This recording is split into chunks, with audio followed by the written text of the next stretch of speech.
Well, hello and welcome to week 7, I guess we're in now. To this week, we will be focusing on soups. So last week, I know that in the lab, you guys did a fantastic job making your broths and sauces.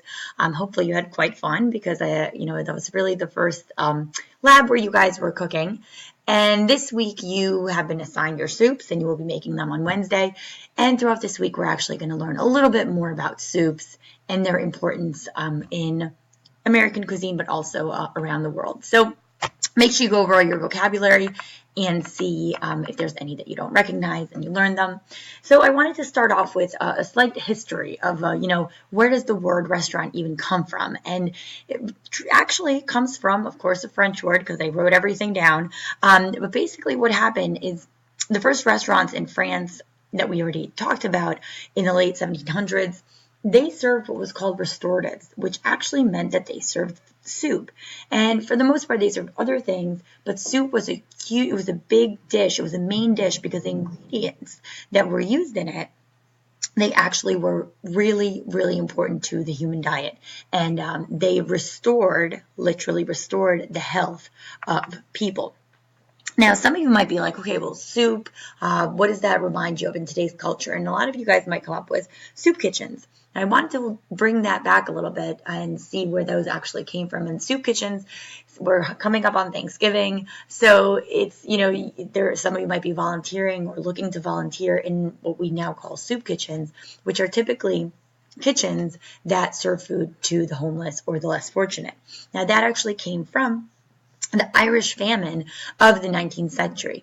We're going to talk about the Irish famine a little bit when we talk about potatoes, but the Irish famine was devastating to Great Britain, specifically to Ireland, where over 1 million people died due to the fact that there was this mold or fungus that attacked their potato plants. And because the Irish diet was so heavy on potatoes, it was absolutely devastating. So in order to try to aid the people of Ireland, the British government passed the Temporary Relief Act, also known as the Soup Kitchen Act, to basically help deal with the Irish famine and to try to help people. And the person that they hired to do this was a French chef. His name was Alexis Soyer. And basically he was supposed to help out by designing a soup that would be of nutritious value to the Irish people. So he did, and these are the ingredients for what he called the famine soup. You look at the ingredients, they're very basic. The rules from the British government were quite simple. Make a soup that is nutritious, but also that doesn't cost a lot. So he did, and this is exactly what the soup consisted of. Now, actually, the soup was made not too long ago by a couple of famous chefs, and it was quite disgusting. But with a couple of tweaking, I'm sure that we could make it taste better. So, what do you actually need to know in order to be really good at soups? The one thing about soups is they actually are very forgiving. So, you pick some good ingredients, you put them in a pot, you let them boil, and you typically can get something quite tasty. Obviously, knowledge of stock making helps. Knowledge of thickeners is important. Seasonings and flavor development, how flavor develops over time at high heat. Everything basically that you learned from your previous chapter helps. Okay, let's get started. So let's list and give examples of the 3 classification of soups. So here we go. Starting off, so clear soups are all based on clear, unthickened broth or stock. So the one that you see on the right-hand side, that picture, that is actually a consommé, which is a rich, flavorful stock that has been clarified to make it perfectly clear and transparent.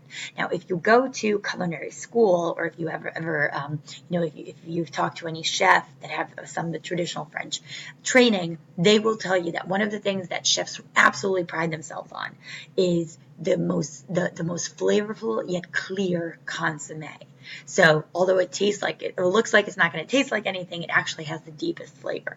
Now, some of you might be wondering, like, how is it so clear?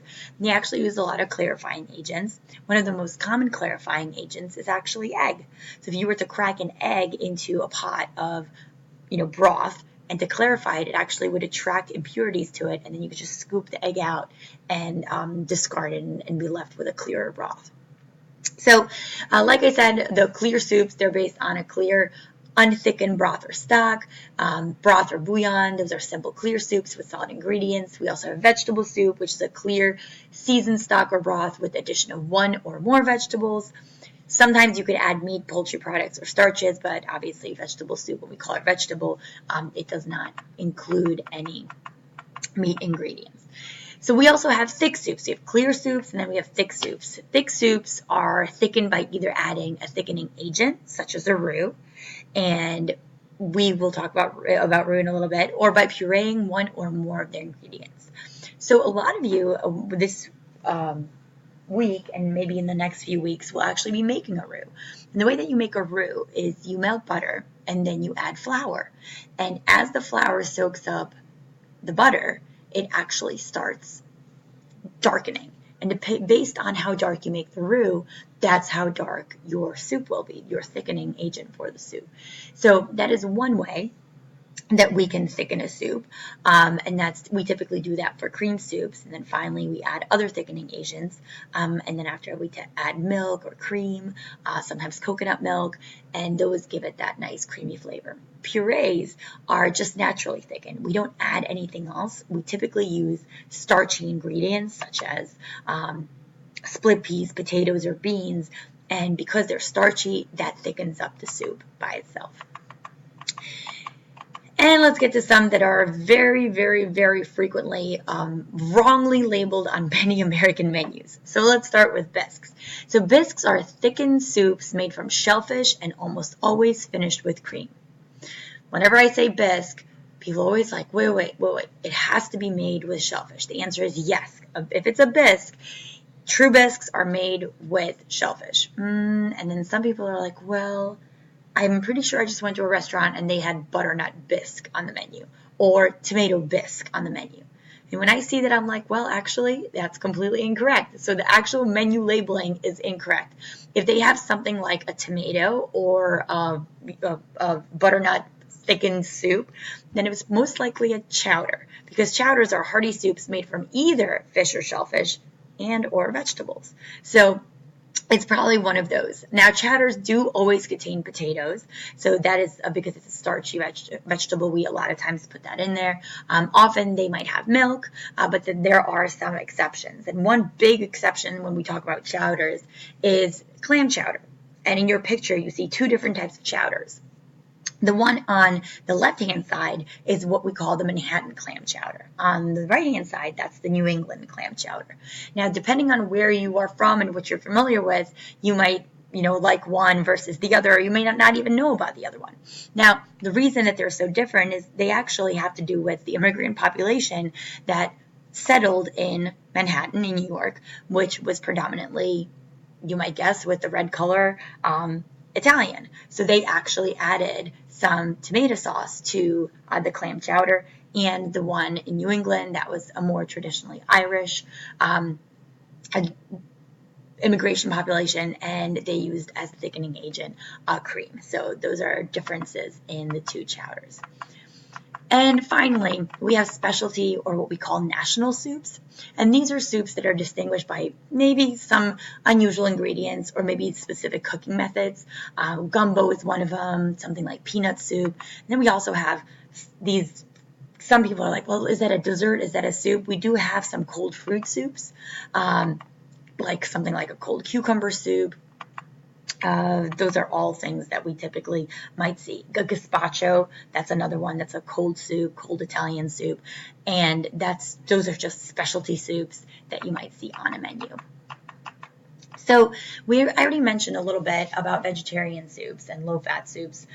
So vegetable soups, when we say something is vegetarian or especially vegan, it must contain zero meat or other animal products. So just, you can't make a vegetable soup and use a chicken base or a fish base. Absolutely not. So when you make the stock, it has to be made with water or vegetable stock and only use vegetables. And, you can potentially, if it's just vegetarian, not vegan, you can use a starch or a roux made with oil rather than butter to bind the thick soaps. You can definitely do that, but remember, when something is vegan, you cannot use any product that is either made as a byproduct that is made from animals, such as milk. You cannot use that. You cannot eat that. Eggs. But you must, or the actual meat itself. So vegetarian just means that it must not contain animal product, but vegan, nothing that it comes from animals. So the services of soup. Here are your traditional portion sizes at restaurants. Typically, if you're having an appetizer portion, you are looking at something like 6 to 8 ounces. The main course portion, that would be about 10 to 12. In America, we typically serve soup as the beginning of a meal or as a meal itself, typically for like a lunch. But in other cultures, soup is served at many different times during the meal. So it's kind of interesting of how that has evolved. Whenever you're serving soup, one of the hardest things is to retain the best consistency, also to make sure that things are not overcooked.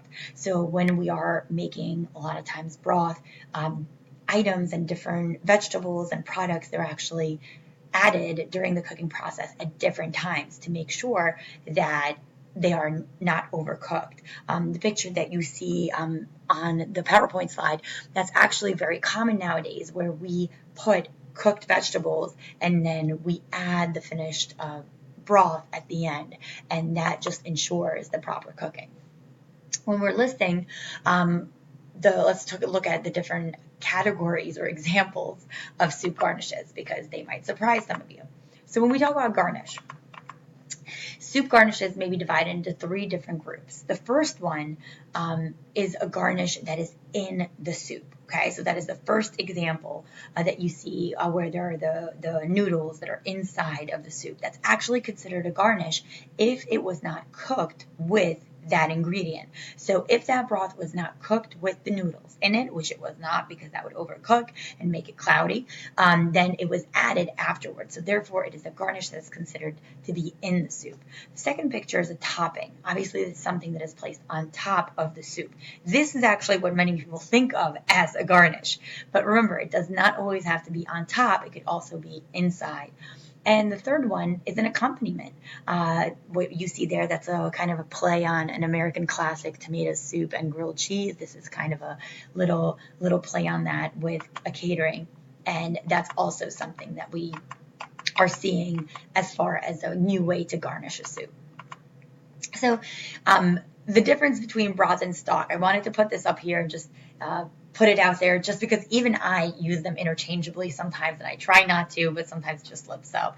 So I wanted to make it clear. So when we talk about broths are made by simmering meat and vegetables. Okay, they definitely are. It's a more pronounced flavor of meat or poultry than an actual stock. So stock, the main difference is that stock is always made by simmering bones.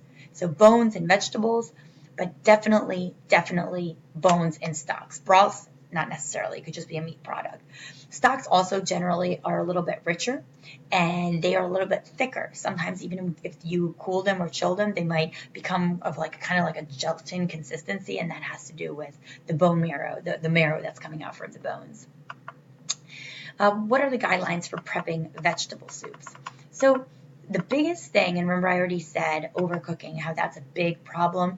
Obviously with vegetable soups, this is huge. So we need to make sure that all the vegetables are cut uniformly and that they are added at different times based on how long they cook. So something like a root vegetable, like your parsnips and your carrots, those are added right in the beginning because they have the longest cook time. Everything else can be added kind of towards the end. And then there's some vegetables, something like a broccoli, you might be adding that even after the soup is finished cooking. In the next video, we will continue with question 4.